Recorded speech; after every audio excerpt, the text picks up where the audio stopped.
Ces dernières semaines, le paysage géopolitique de l'hémisphère occidental est entré dans une phase d'instabilité que de nombreux analystes croyaient révolue. L'Amérique latine, longtemps considérée comme un espace d'influence indirecte, est redevenue le théâtre de démonstrations de force, de pressions militaires et de conflits ouverts autour des ressources stratégiques. Dans un contexte mondial déjà tendu par des guerres prolongées, des tensions énergétiques et l'érosion des normes internationales, le Venezuela n'est plus une simple crise interne, mais le symbole d'un phénomène plus vaste, le retour d'une logique de puissance fondée sur l'imposition et non sur la diplomatie. Ce qui se passe au Venezuela ne peut être analysé isolément. Cet épisode est directement lié à une évolution plus large, dans la manière dont les grandes puissances réinterprètent la souveraineté, la légalité et le recours à la force. Lorsqu'un gouvernement décide de destituer un dirigeant étranger sans autorisation législative, sans soutien international clair et sans plan politique transparent pour l'après-dépôt, les répercussions dépassent largement les frontières du pays concerné. C'est un signal envoyé au monde entier. Ce signe est simple et dangereux. Les règles deviennent facultatives.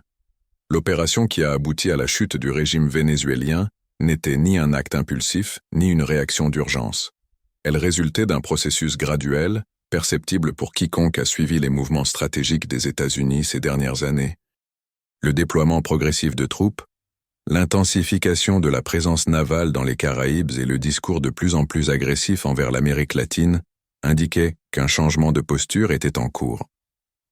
Depuis le début de sa carrière politique, l'actuel président américain a fait preuve d'une vision transactionnelle de la politique étrangère.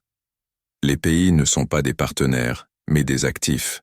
Les alliances ne sont pas des engagements, mais des marchandages. Dans cette optique, des régions entières sont perçues comme des zones où la volonté du plus fort devrait prévaloir, surtout lorsque des ressources importantes sont en jeu. Le Venezuela correspond parfaitement à ce modèle. Un pays économiquement affaibli, politiquement isolé et possédant les plus importantes réserves de pétrole prouvées au monde. Dans un monde où l'énergie est redevenue synonyme de puissance géopolitique, contrôler les flux énergétiques revient à contrôler les décisions stratégiques mondiales.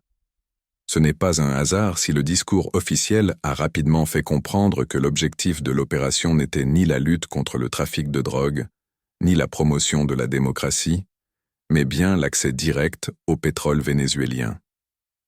Cette franchise, loin d'être rassurante, a accru le niveau d'alerte internationale. Lorsqu'une superpuissance déclare ouvertement que son intervention militaire est motivée par l'accès aux ressources naturelles, elle normalise un comportement que le système international s'efforce de contenir depuis des décennies. Le précédent est désastreux. Si le pétrole justifie une intervention, qu'est-ce qui empêchera d'autres ressources d'en faire autant? L'eau, les minéraux rares, les voies maritimes, les corridors énergétiques, tout devient potentiellement militaire. Le risque immédiat ne se limite pas au Venezuela, mais englobe également l'effet domino. La Russie et la Chine suivent la situation de près. Toutes deux ont des intérêts directs dans le pays, investissements, accords stratégiques et une présence économique solide. Aucune de ces puissances n'interprète les événements comme un simple fait régional. Pour elles, il s'agit d'un test, d'une expérience, visant à évaluer jusqu'où l'usage unilatéral de la force sera toléré. Cette interprétation a des implications directes sur d'autres zones de tension mondiale. Lorsque les normes sont bafouées en un lieu sans conséquence, elles s'affaiblissent partout ailleurs. Quelles conclusions Moscou tire-t-elle de ses propres mouvements régionaux? Quelle projection Pékin a-t-elle lorsqu'elle évalue les scénarios dans l'Indo-Pacifique? Le message implicite est que le monde évolue vers une phase où ceux qui le peuvent agissent et ceux qui ne le peuvent pas observent. Sur le plan interne, l'impact institutionnel est tout aussi grave. La décision d'agir sans consulter le Congrès constitue une rupture manifeste avec l'équilibre des pouvoirs. Le pouvoir législatif a été ignoré. Il n'y a eu ni débat public, ni autorisation formelle, ni même une tentative de consensus. Cela rend l'intervention militaire d'autant plus inquiétante.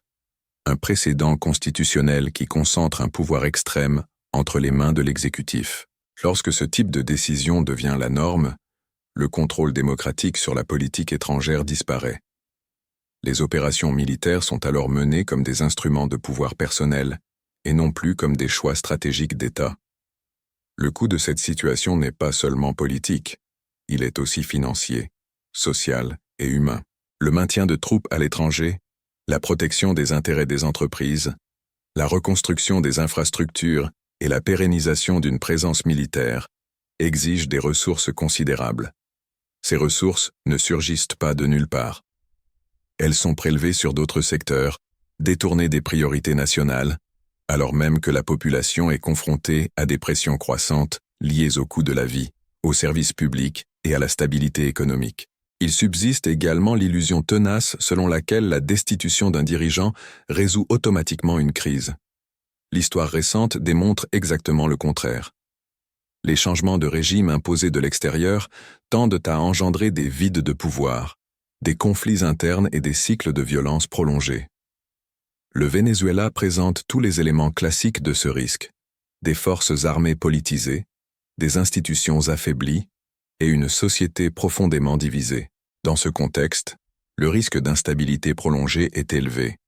Résistances internes, fragmentation politique et conflits localisés ne sont pas des scénarios théoriques, ce sont des conséquences plausibles.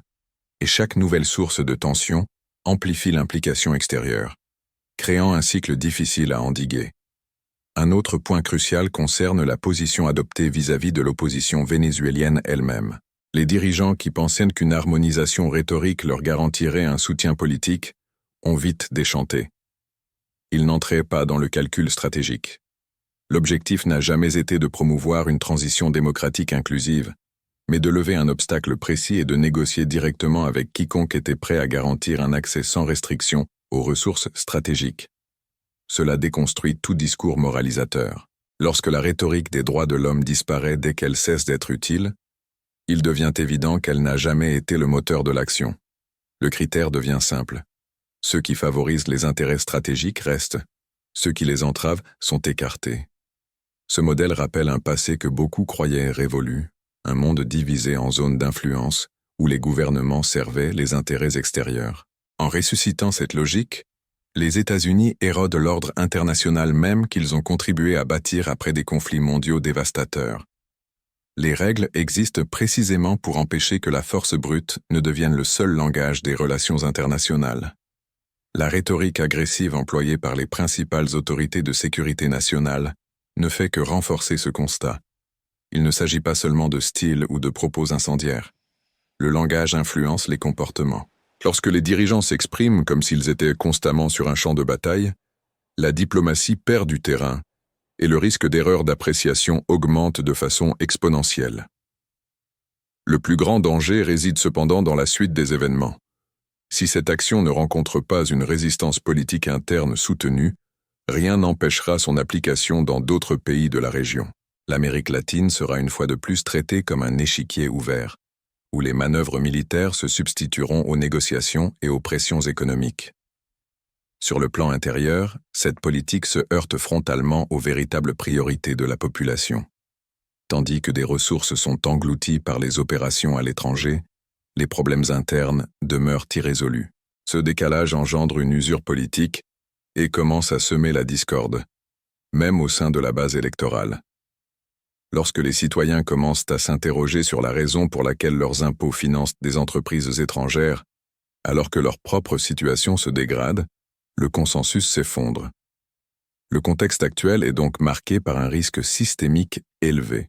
Un pouvoir exécutif prêt à agir sans limites institutionnelles, un pouvoir législatif affaibli, une communauté internationale fragmentée et un système mondial de plus en plus permissif face au recours à la force. Le Venezuela n'est que le premier exemple visible de cette nouvelle phase. Le monde observe dans un silence calculé, chaque pas est analysé, chaque omission est interprétée comme un feu vert. Le problème, c'est que, une fois ouverte, cette porte est difficile à refermer. Si la logique qui a guidé cette intervention devient la norme, combien d'autres pays pourraient être ciblés lorsque leurs ressources deviendront stratégiquement indispensables?